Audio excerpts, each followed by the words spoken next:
መጀመሪያ ገበሬው የራሱ ተለምዶ በሚሰራ ሰዓት ያው ምርት መቀነስ ያሳያል። ሁለተኛ ድካም አለው። ሁለቴ ሶስቴ እርሻ ይላል። ገበሬም መድከም አለ። የተለያየ የማሳ ጥራት አለ። ያ ጉዳት አለው። ይህ አመታትን በኋላ ቀርነት መንገድ የተጓዘው የኢትዮጵያ ግብርና መልክ ነው። ዘመኑን ያልዋጀው ጉዞ አርሶ አደሮችን ጨምሮ ለጉልበት ስራ ያልደረሱ ህጻናትንና ሴቶችን ላላስፈላጊ ድካም ሲዳርግ ቆይቷል። ከዚህም ባለፈ ተለምዷዊ አሰራር የተለፋበትን ምርት ለብክነት በማጋለጥ ሀገርን ብዙ አሳጥቷል። በምርትና ከምርት ድህረ ምርት የሚባክነው ምርት ከ20 እስከ 30% ነው ይባላል እና አጠቃላይ የምናመርተውን ምርት ወስደን የዛን 30% ብናወጣለት ትልቅ ለውጥ ነው። አሁን አምና የተመረተው ወደ 1.5 ቢሊዮን ኩንታል ነው። የዛን 1/3 ብናወጣለት 500 ሚሊዮን ኩንታል ማለት ነው። ባለፉት ጥቂት ዓመታት ታዲያ ይህን እውነታ ለመለወጥ በግብርና ሜካናይዜሽን የአነስተኛ አርሶና አርብቶ አደርን ግብርና ማዘመን ላይ እየተሰራ ነው። ለዚህም ከ2012 ዓ.ም ጀምሮ የግብርና ማሽነሪዎችን ከቀረጥ ነፃ ወደ ሀገር ውስጥ እንዲገቡ ከተፈቀደ በኋላ በርካታ የግብርና ቴክኖሎጂዎች ወደ ሀገር ውስጥ እየገቡ ነው። ለግብርና ምርትና ምርታማነት ጭማሪ የሚያገለግሉ ማሽኖች በሙሉ ከቀረጥ ነፃ እንዲሆኑ በማድረግ ወደ ከ500 እስከ 600 የሚሆኑ ለሜካናይዜሽን የሚያገለግሉ ማሽኖቹም የማሽኖቹም አክሰሰሪዎች በነፃ እንዲገቡ ስለተደረገ ይሄ ምን አመጣ? ብዙ አርሶ አደሮች በግል የሚችሉት በግል በጋራ የሆኑ ደግሞ በግር አድርጎ በፕራይቬት ሴክተርም ጭምር የግል ባለሀብቶችም ተሳትፈውበት ማሽኖች ወደ ሀገር ውስጥ እየገቡ መጡና አሁን የደረስንበት በጣም በከፍተኛ ደረጃ በየአመቱ የሚጨምር የሜካናይዜሽን አገልግሎት እንዲጨምር እነዚህ ማሽነሪዎች እየገቡ ነው ያሉት። ታዲያ የግብርና ሜካናይዜሽን አገልግሎት አሰጣጡ ከባህላዊ አሰራሩ ጋር ሲነጻጸር የመሬትንና የሰውን ምርታማነት እንዲሁም የሌሎች ግብዓቶችን ብክነት በማስወገድና ወጪን በመቀነስ ከሄክታር የሚገኘውን ምርታማነት አሳድጓል። ትራክተር በሚደረግ ሰዓት አንደኛ የገበሬ ጉልበት ይቀንሳል።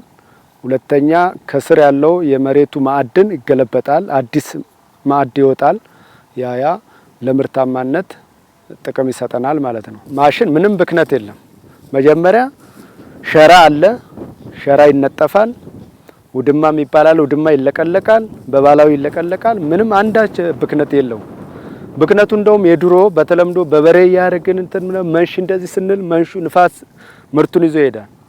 ይሄ ግን ቀጥ ለቀጥ ቀድመም እንዳያችሁት በኩንታል ይገባል። ምንም ብክነት የለው። ሁሉም አርሶ አደር በተመሳሳይ ጊዜ አያርስም ቀደም ሲል የነበረው።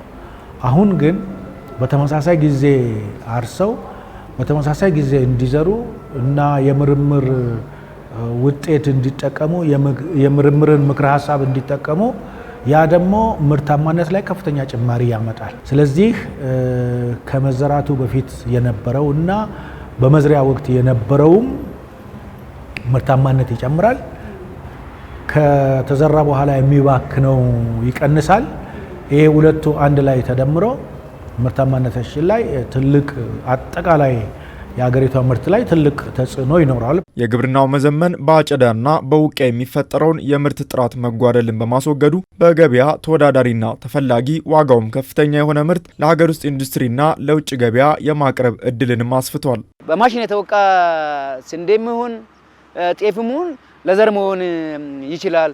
ፕላስ ደግሞ በብዛት አሁን ጤፍ ላይ ስናይ ጤፍ ካፈር ጋር ነበር ቀጭቀጭ ይኖረው ነበር። እንጀራው ሲበላ ቀጭቀጭ ይኖረው ነበር። በአሁኑ ሰዓት ያንን ሁሉ ነው የቀረፈልን። ስለዚህ ለሀገር ውስጥ ብቻ ሳይሆን ለውጪ ራሱ በጥራት ለማቅረብ ራሱ የተሻለ ሜካናይዜሽን የተሻለ ጉልበት ሆኖን ብዙ ነገሮችን አስተካክሉልናል። አሁን የግብርና ቴክኖሎጂን ጥቅም የተረዳው አርሶ አደር ወደዚህ መንገድ በመምጣት ህይወቱንም እየቀየረ ይገኛል። እነዚህ አርሶ አደሮች ከአርሶ አደሮች ልምድ ሲለዋወጡ ከአርሶ አደሮች ሲማሩ በጣም በቀላሉ የኤክስቴንሽን ስራው የማማከር ስራው ይሄዳልና አንዱ አርሶ አደር ከሌላው እየተማረ ነው የሚሄደው። ይሄ ደግሞ በማሽን የሚሰራው ስራ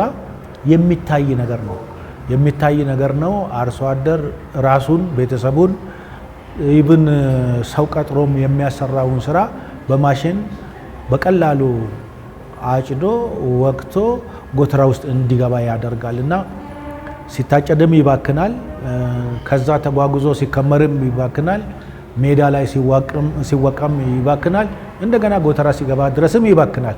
እነዛን ሁሉ አስቀርቶ ከማሳ ወደ ጎተራ መውሰድ ለአርሶ አደር ትልቅ ጠቀሜታ ነው። ይህንን በቀላሉ ይገነዘባል።